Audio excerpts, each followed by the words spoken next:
On today's episode, we're making cauliflower mac and cheese.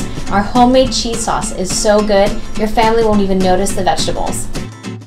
Before we get started with our cheese sauce, we'll need to prepare our pasta and our cauliflower. We'll set a pot of water over high heat set to boil. We'll add our pasta and our cauliflower at the same time, and they'll take about 8 minutes to cook completely.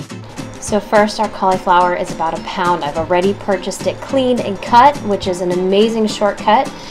Next, we'll add our whole wheat pasta, and between the cauliflower and the pasta, you've got tons of fiber, vitamin C, and nutrients to get you going. This is a great start to this dish. The base for our cheese sauce is bechamel, and a bechamel is milk, butter, and flour. If you have a gluten intolerance, feel free to use a gluten-free flour. Otherwise, we'll get started with our sauce and get our mac and cheese going. Okay, so let's start with 2 tablespoons of unsalted butter. And I don't use butter very often in my dishes, so enjoy this one. With my wire whisk, I'm going to create a paste with 2 tablespoons of all-purpose flour. Now, you can use a gluten-free flour if you need to.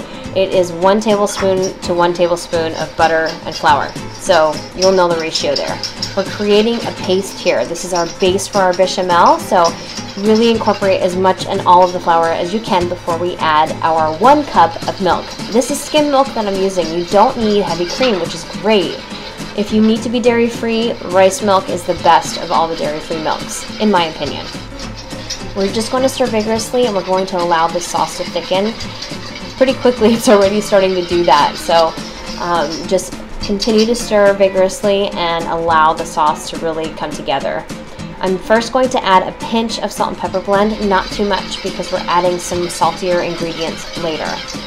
Again, continue to stir vigorously and allow the milk to become more of a thicker paste, a thicker creamy consistency.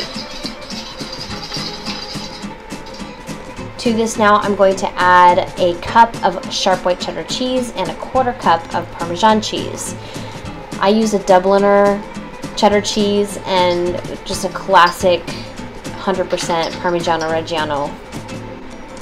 So let's switch to a wooden spoon and make sure that we stay over our stove so the cheese sauce does not burn. Let's reduce our heat to medium-low temperature and just continue to stir and allow the cheese to melt. It will happen slowly, but it will happen.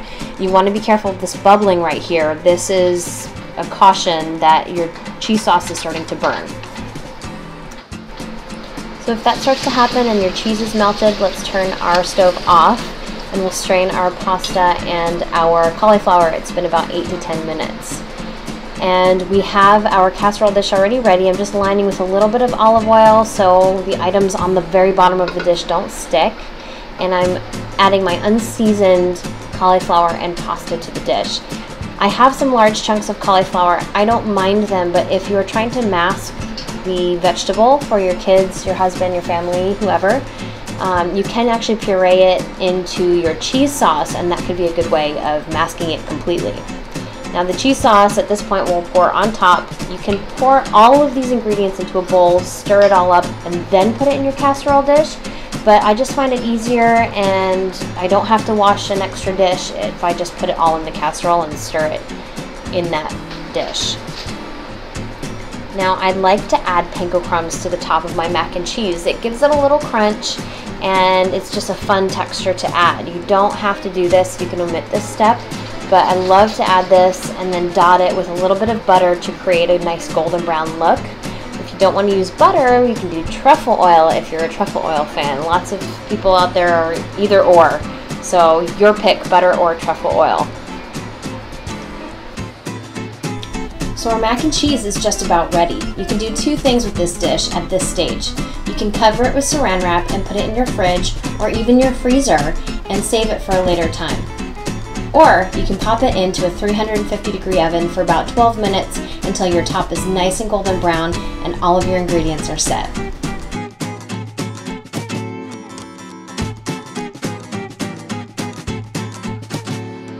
Now this is what I like to see, a perfect golden crust.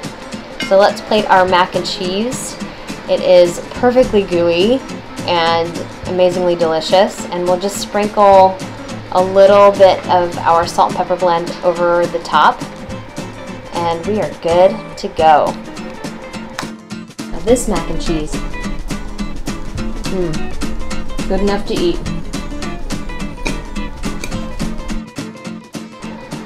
So I want to know if your family had any clue that cauliflower was in this dish, unless you left large chunks like I did in mine. Leave me a comment below, let me know how everything went, and I hope you'll subscribe to my channel with new recipes coming out every Tuesday and Saturday. And thanks so much for watching the French Girl's Guide to Food. À votre santé!